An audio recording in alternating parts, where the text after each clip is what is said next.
Tengo el gusto de presentarles al doctor José Fernando Orduz, médico de la Universidad del Rosario, magíster en Salud Pública de la Universidad de Antioquia y magíster de Homeopatía de la Universidad Nacional, acompañado de nosotros. Doctor, por favor. Bueno, muy bien, muchas gracias. En primer lugar, pues, para mí me siento muy complacido en estar acá con ustedes, sobre todo por lo que nos compete, y es empezar a generar un ritmo académico, un nicho, que es lo que nosotros, digamos así, necesitamos, no solamente como una asociación científica, sino sobre todo lo que nosotros nos está convocando acá, y es en verdad la homeopatía. Y por eso, y con esa perspectiva, pues mi charla va a ser homeopatía de atención primaria en salud. Digamos así, como el acápite o el abstract de esto es una solución para un sistema de salud en crisis, tanto por sus resultados epidemiológicos como financieros. Definitivamente,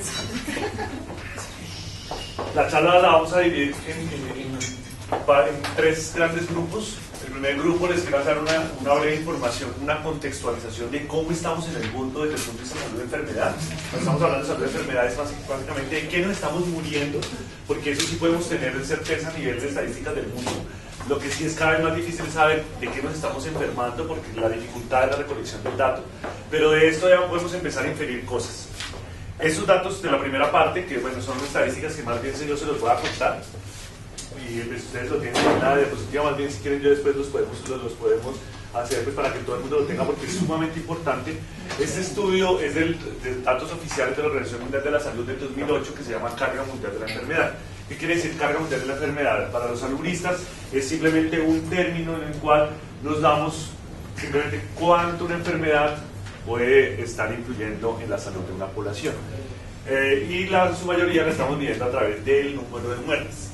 Entonces la primera diapositiva que ustedes, pues, que es esta, es el nivel del mundo, y básicamente están comparando la esperanza de vida con el ingreso, con el ingreso per cápita del país.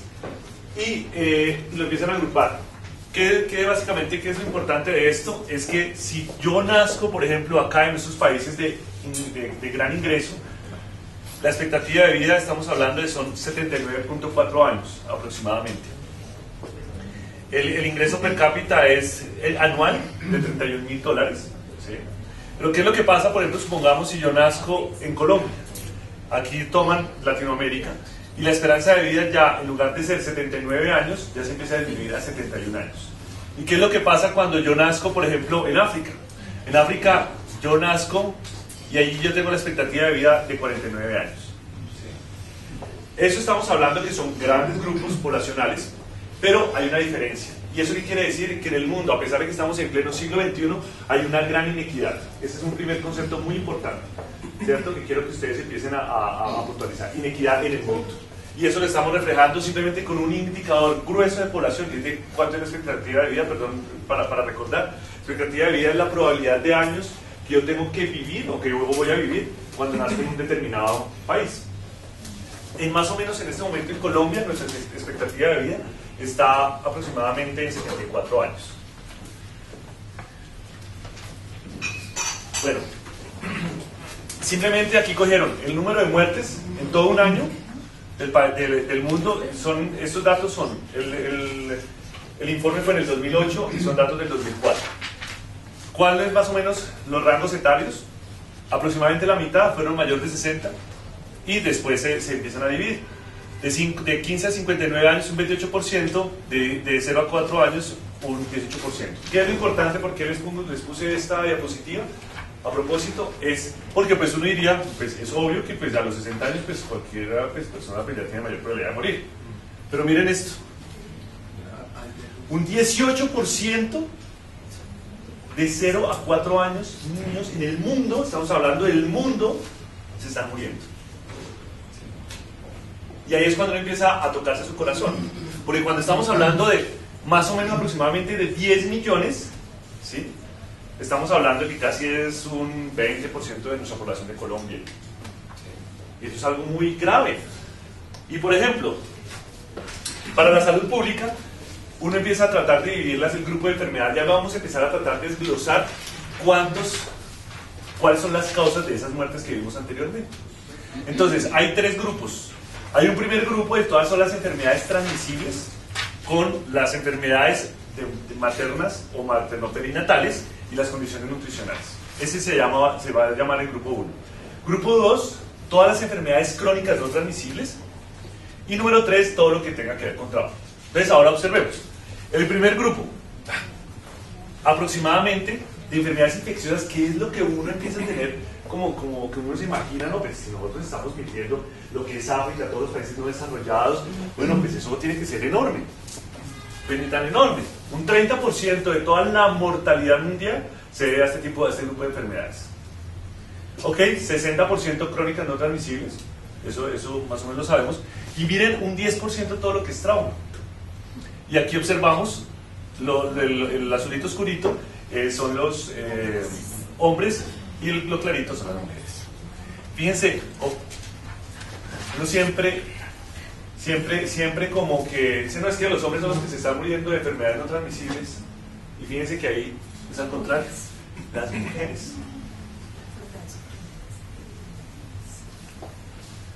Ahora muy bien, ahora vamos, ¿cuál es por grupo de enfermedad, cuál es la primera causa de mortalidad en el mundo? Eso es para que nosotros tengamos muy claro este concepto, porque pues para nosotros va a ser muy importante poder justificar esto que nosotros estamos haciendo acá. Enfermedades cardiovasculares, el primer grupo, y fíjense, 31.5% mujeres. ¿Sí? Eso es algo para la salud pública de una manera, de una gran importancia. ¿Por qué razón? Porque siempre que nosotros hablamos de salud de la mujer, ¿en qué estamos pensando? Cáncer de seno, cáncer de cervix, y ya no más. ¿Y qué pasó con esta enfermedad cardiovascular? Pero eso ha ido en incremento, ¿no? O sea, hace unos años realmente sí era al contrario, me da la impresión, ¿no? No, señor. Pues en estos, ya ahorita vamos a mirar la tendencia por género. Digámoslo así, a nivel del mundo se ha tratado de mantener.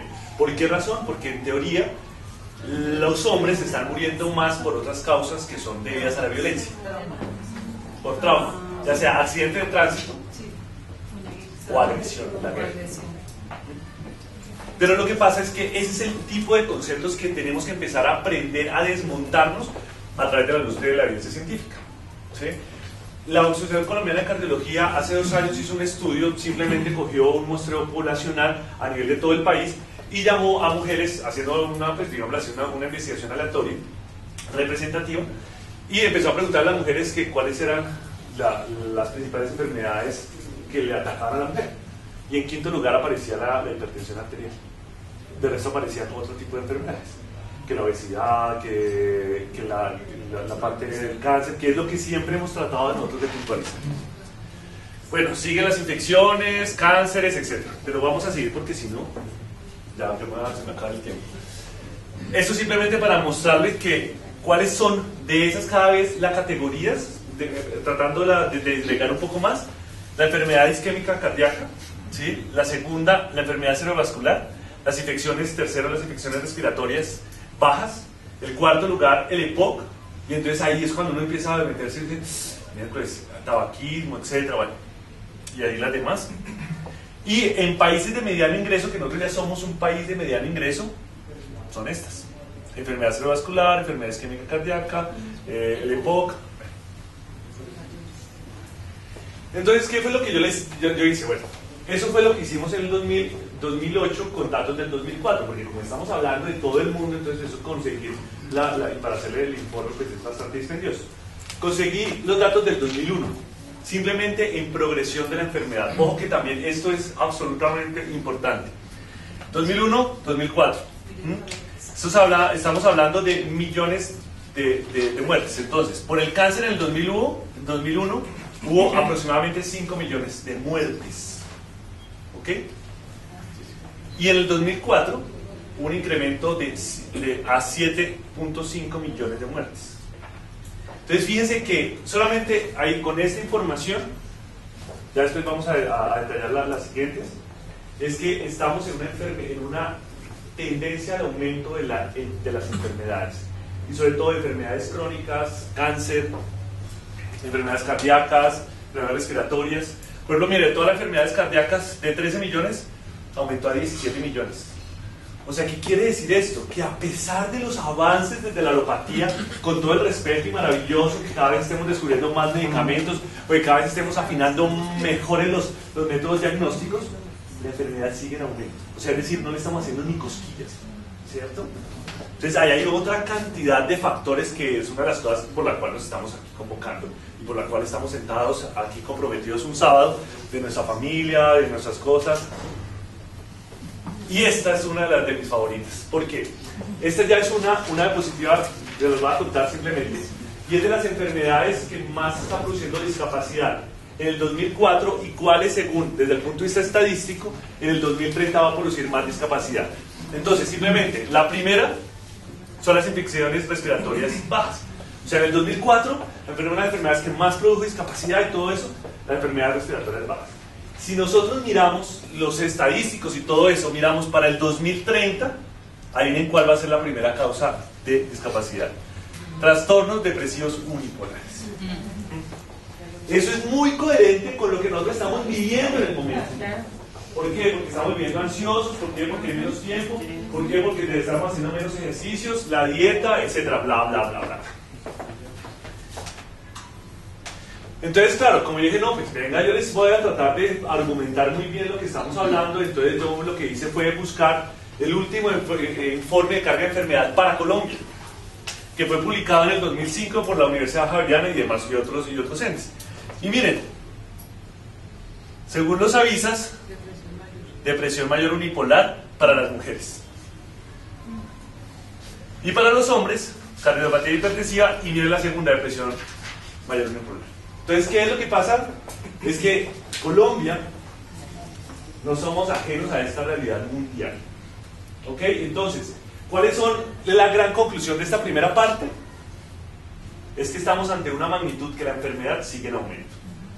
Y que necesitamos empezar como sector salud, pues tenemos que empezar a buscar otras alternativas y otras miradas de abordaje y de intervención ante la enfermedad. No solamente prevención, sino de tratamiento, de seguimiento, etc. Solamente para mostrarles al ladito del Informe Mundial de Carga de la Enfermedad, salió también, hicieron los factores de riesgo que pueden estar afectando para estas muertes. Entonces, simplemente como pues tengamos, eso es para cultura general, los 10 primeros factores de riesgo que están produciendo esa cantidad de mortalidad: hipertensión, ojo, tabaquismo, altos niveles de glucosa, ojo, inactividad física, sobrepeso, obesidad, alto colesterol, sexo no seguro, uso de alcohol, bajo peso al nacer. Y si nos vemos todo esto, todas estas tienen un trasfondo de prevención y de promoción de la salud. Entonces, lo que estamos aquí tratando, lo que yo les estoy mostrando, es para que empecemos a ver que la justificación de lo que nosotros estamos haciendo en nuestra consulta diaria, tratando de abordar el paciente, que es lo que vamos a abordar unos puntitos más adelante, tiene mucho sentido.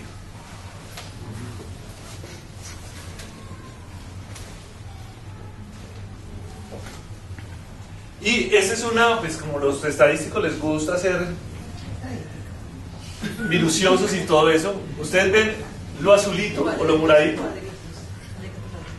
es aproximadamente, bueno, aquí esa es la expectativa de vida, ¿sí? Y eso es lo actual, lo azulito. Lo clarito es, si nosotros empezáramos a trabajar sobre los factores de riesgo, podríamos tener esto de ganancia en la expectativa de vida en cada una de las regiones que estamos hablando. Solamente como para decir, mire, si nosotros empezamos a trabajar sobre factores de riesgo, nos puede ir muy bien. Entonces, segundo punto, atención primaria en salud. ¿Por qué les hago atención primaria en salud? Porque es algo muy importante, ahorita les voy a decir el nexo, sobre todo el nexo en la realidad de nuestro país, y no solamente hablando de la realidad de nuestro país, sino en la legislación de nuestro país. ¿Ok?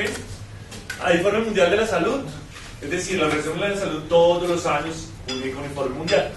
Entonces, él publicó en el 2008, paradójicamente, que es el mismo de carga de enfermedad, el informe que da atención primaria en salud.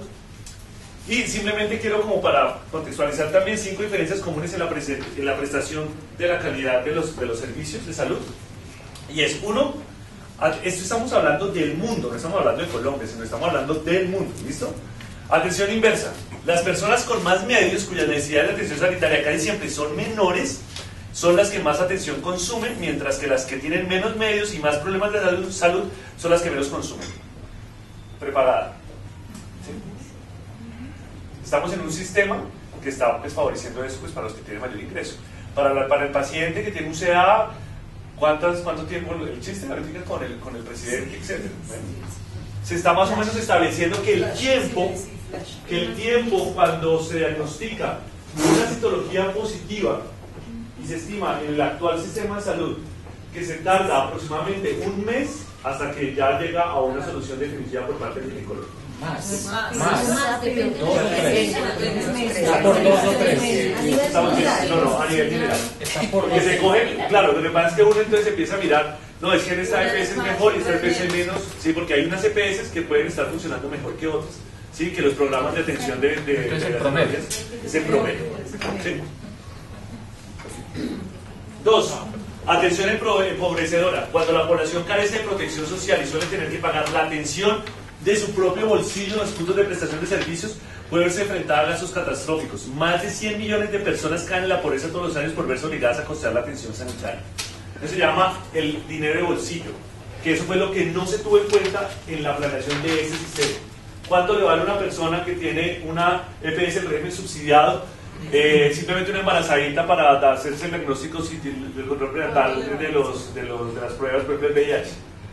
Va donde el médico, le receta el VIH, tiene que ir a donde un punto para que se le autorice, después tiene que ir al laboratorio para que le tome la muestra, después tiene que volver a recoger al laboratorio la muestra, después tiene que volver al médico para que le diga que está normal. Eso, para una persona pobre, ¿cuánto le cuesta en buses? Es altísimo, ¿sí? Esto estamos hablando del mundo. Atención fragmentada y en proceso de fragmentación. La excesiva especialización de los proveedores de atención de salud y la excesiva focalización de los muchos programas de control de enfermedades impide que se adopte un enfoque holístico con respecto a las personas y a las familias atendidas y se comprenda la necesidad de la continuidad asistencial. Los servicios que prestan atención sanitaria a los pobres y los grupos marginados casi siempre están muy fragmentados y sufren una gran falta de recursos. Por otra parte, la ayuda al desarrollo a menudo acentúa esta fragmentación. Eso es del mundo, pero parece como si estuviéramos hablando aquí de Colombia. Así como dicen sin palabras.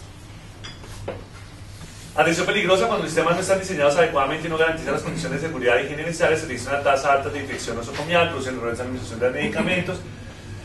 Es decir, la seguridad del paciente. Y ojo, orientación inadecuada de la atención, la última. La asignación de recursos se concentra en servicios curativos que son muy costosos, pasando por alto las posibilidades que ofrecen las actividades de prevención primaria y promoción de la salud, de prevenir hasta el 70% de la carga de morbilidad. Al mismo tiempo, el sector de la salud carece de los conocimientos necesarios para mitigar las repercusiones negativas en la salud de otros sectores y aprovechar todos los que son esos otros sectores para aportar a la salud. Definitivamente seguimos pensando en la enfermedad. Seguimos pensando como en la física clásica. El mundo todavía se mueve bajo Newton y no se mueve bajo nuevos paradigmas y el problema es que seguimos tratando de ser ciegos. Y por eso es que me encantan estas posibilidades, estos espacios, porque es aquí es donde tenemos que empezar a gestar el cambio. Y el cambio no solamente se gesta en el cóctel o en el almuerzo, sino el cambio se necesita es con cosas ciertas a través de encuentros académicos. Y aquí es donde tenemos que empezar a partir la solución.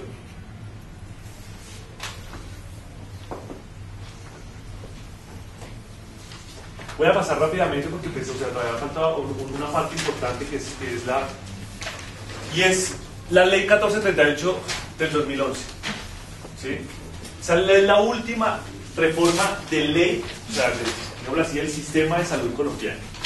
Y allí se vincula como atención primaria en salud la estrategia de coordinación intersectorial que permite la atención integral e integrada desde la salud pública, la promoción de la salud, la prevención de la enfermedad, el diagnóstico, el tratamiento, la rehabilitación del paciente en todos los niveles de complejidad, a fin de garantizar un mayor nivel de bienestar en los usuarios sin prejuicio a las competencias legales de cada uno de los actores del sistema general de seguridad social en salud. Listo, perfecto. Eso quiere decir que la atención primaria de salud es súper bien, súper chévere. Y yo solamente lo único que quiero decir, ¿y nosotros en homeopatía qué hacemos cuando la homeopatía se declaró como un sistema médico? ¿Sí? Es eso que estamos ayudando. Ya listo, acabamos la charla. Es que la homeopatía está respondiendo ante esto. ¿Sí? Es más, o sea, nos están diciendo, mire, esta es la llave que en el momento, en el mundo, la tendencia está diciendo, tenemos que fortalecer la atención primaria en salud. El gobierno nos dice miércoles, mire, la atención primaria en salud es esto. Es una de las principales estrategias pues, para poder disminuir la mortalidad de Colombia. Ellos hablan de la medicina familiar y bla, bla, bla. ¿Y nosotros qué estamos haciendo? Pues esto.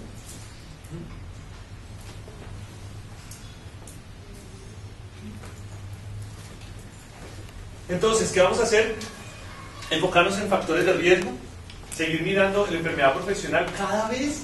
¿Te acuerdas cuando estamos hablando de la definición de enfermedad, la categorización de la enfermedad, si es una enfermedad general o una enfermedad de trabajo? Cada vez esa línea es más delgada. Porque cuando yo me enfermo de hipertensión arterial, ¿en dónde me estoy enfermando? ¿Será por la preocupación de mis hijos o porque no tengo plata con qué pagar la cuota del apartamento? ¿O porque el jefe que me está ahí clavando todo el tiempo? ¿Sí? ¿En dónde se produce? ¿Sí? Y entonces aquí uno, ¿cómo puede? Diciendo que la enfermedad cardiovascular es la primera enfermedad de mortalidad y bla, bla, bla, o el cáncer. Estilos de vida saludables, sigue promoviendo actividad física cuando todavía ni siquiera nosotros sabemos cómo hacer prescripción de ejercicio. 2, alimentación saludable, cuando ni siquiera nosotros empezamos a tener ni idea de cómo es, ni siquiera nosotros mismos sabemos alimentarnos.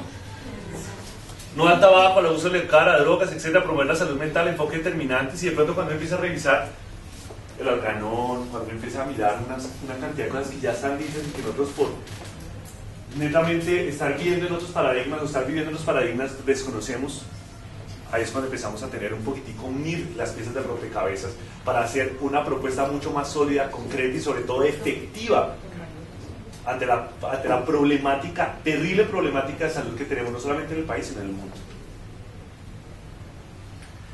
¿Qué nos podrá estar diciendo la tuberculosis y la importancia de una buena nutrición? ¿Te parece absurdo que todavía tengamos ese tipo de problemas en el siglo XXI?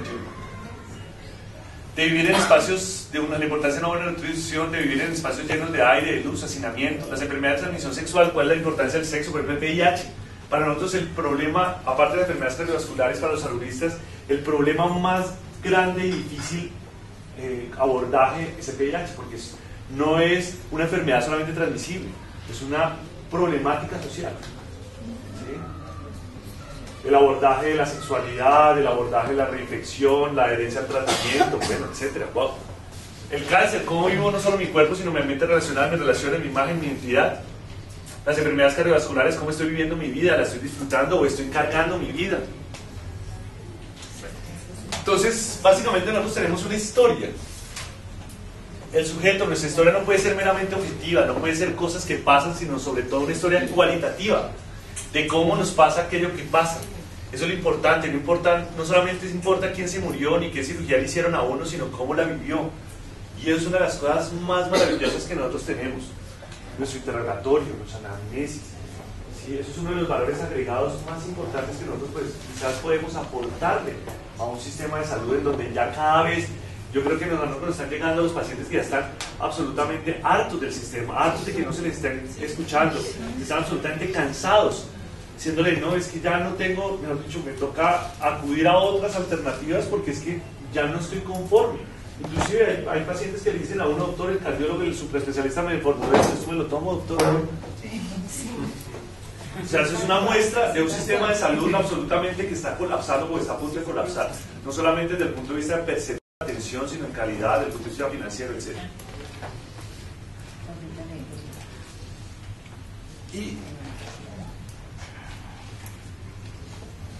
Y hay una cosa muy importante y es, yo quiero mirar la homeopatía y servicios de salud.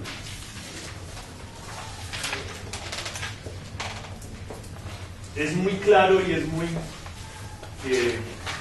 cuando uno va a llevar el chiquito al pediatra o pues, desde el punto de vista del sistema de salud o al médico y tiene moquitos verdes y todo eso, pues le clavas un antibiótico. ¿Cuánto vale una amoxicilina, un tratamiento de antibiótico completo versus un calipicromio o un medicamento normal?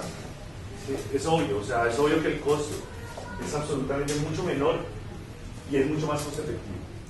¿Sí?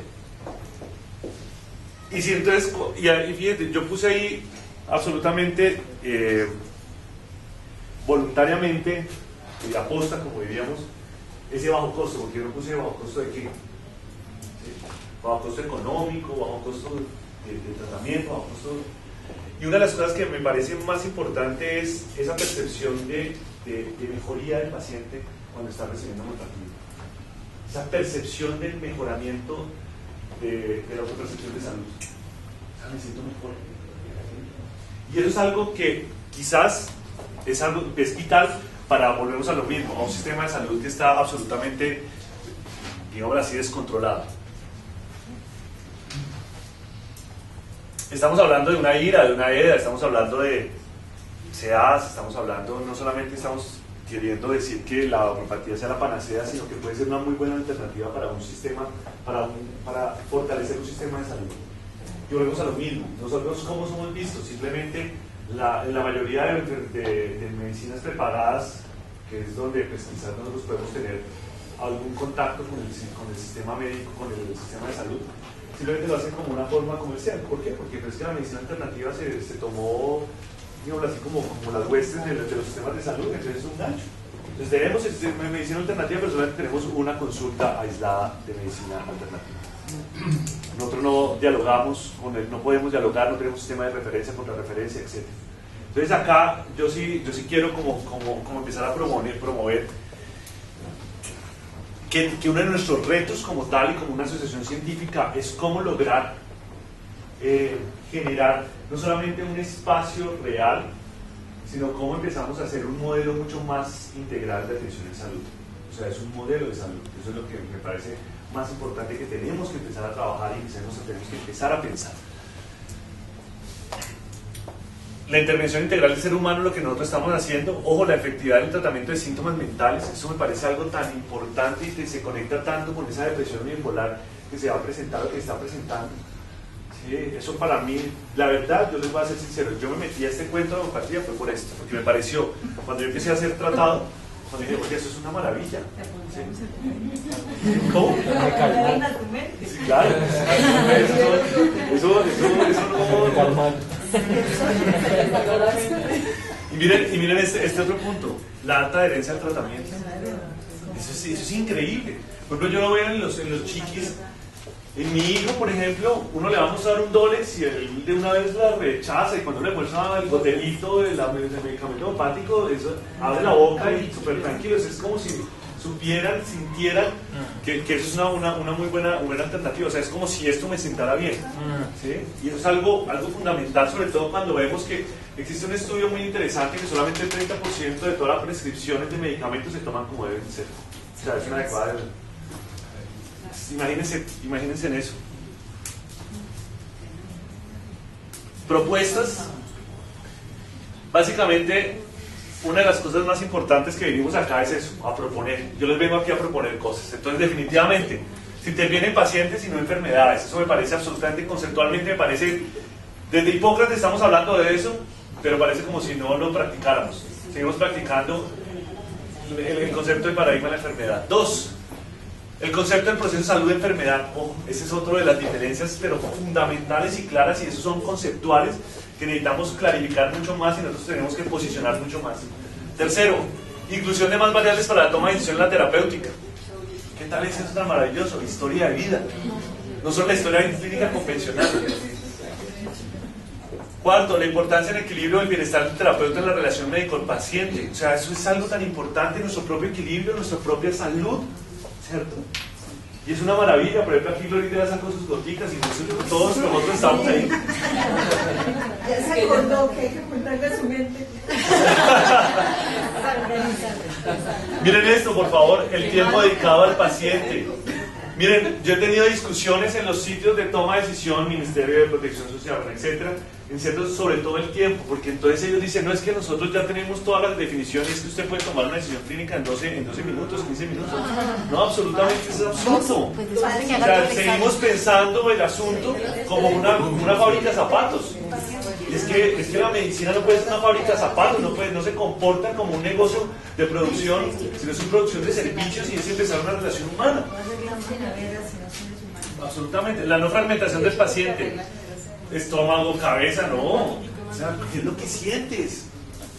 Y eso es lo maravilloso de esto, es que eso es, bueno. Estoy enamorado, estoy enamorado. La importancia de la educación, promoción de la salud, prevención de la enfermedad. Y ojo, el paciente ya no es pasivo, sino es sujeto activo de su proceso. Y ese proceso es salud y enfermedad. Y definitivamente uno de los caminos es el fortalecimiento de la atención primaria en salud por medio de la homeopatía, y eso tiene que ser absolutamente claro, y yo creo que tenemos que empezar a generar, no sé, una línea de investigación, una línea de profundización acerca de cómo logramos poder interactuar o interrelacionar esto. Porque todos construyamos la salud a nivel político, académico, organizaciones, y simplemente termino con el mono número 100. ¿Sí? Yo creo que todos conocemos esa historia. ¿Sí? Existe una, pues, es como una observación que siempre, en cualquier, pues, digamos así, manada, ¿sí?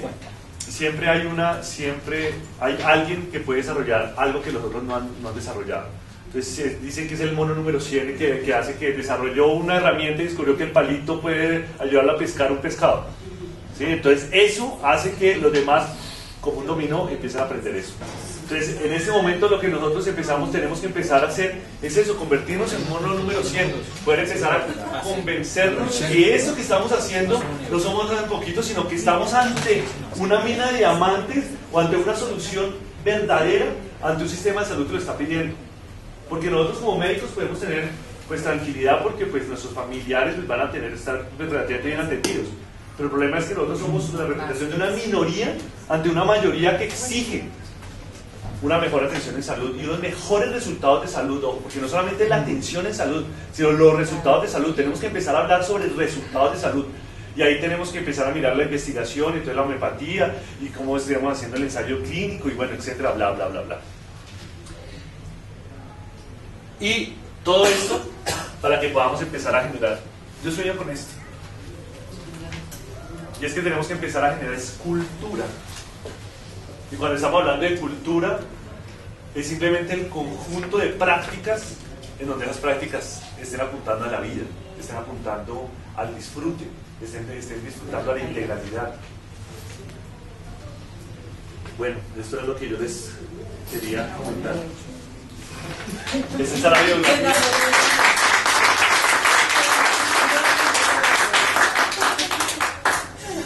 Les quiero dejar con este atardecer, simplemente no como signo de Natural Moon, sino simplemente para decir que desde que haya vida siempre hay esperanza. Y cuando tenemos simplemente esperanza, fe, ganas, simplemente lo podemos hacer. Podemos ser el número 100, el mono número 100. Muchas gracias. ¿Preguntas? La ley 100, en la parte si no me acuerdo, es que dice que la consulta debe demorar mínimo 20 minutos. No dice ni máximo ni menos. O sea, los 15 minutos son de las EPS simplemente. Entonces uno debería ser como usuario y en general todos deberíamos movernos aquí mínimo 20 minutos. Claro, pero ¿sabes qué es lo más triste? Te atacan pacientes cada 20 minutos. Entonces tú estás incumpliendo con que tienes que atender a tu paciente a una hora exacta. Exacto. Entonces, No, y el punto, ¿sabes? Que no solamente es eso, sino cuánto es la hora efectiva que tú estás frente al paciente. Porque entonces mientras te dan los documentos, la historia clínica, imprimes, bajes la camisa, quites la camisa, le tomas la atención, todo eso, no hay un tiempo pues para en verdad mirar y poder tener una conducta. Miren, hay una cosa muy importante y es algo. Los sistemas de salud están orientados al costo de efectividad de las intervenciones.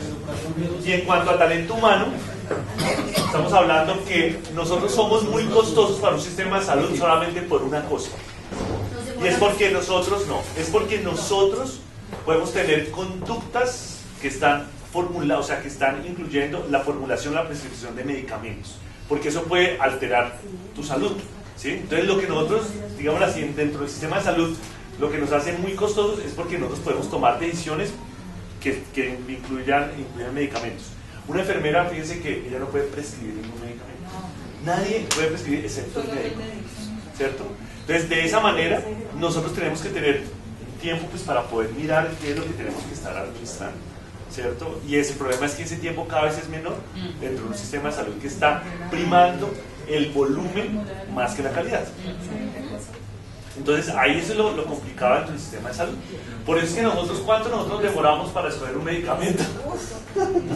Eso es un procedimiento. Claro, o sea, nosotros vemos cuál estaban mirando, repertorizando, claro, pues para poder nosotros hallar el medicamento adecuado. Porque si no, lo que nos pasa Parte de es la otras consulta cosas. es una intervención, es un procedimiento. José, muy buena charla y sobre todo que nos deja a nosotros como un reto, ¿sí?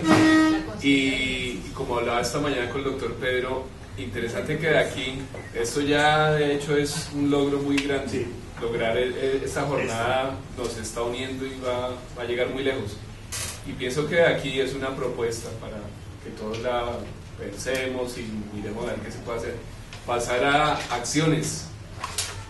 Tú planteas, por ejemplo, bueno, cambiar el modelo de atención. Podemos aquí desde la asociación empezar, así sea con pocos pacientes, pero tenerlos de parte nuestra, tratarlos y bueno, ir viendo una encuesta de satisfacción o cómo ellos se van sintiendo, y eso se puede ya mostrar a las diferentes entidades no para demostrarle a ellos nada, sino simplemente para reafirmar que la medicina alternativa y la homeopatía tienen cómo mejorar la calidad de vida de las personas. Bueno, la próxima charla. Algo apoyamos.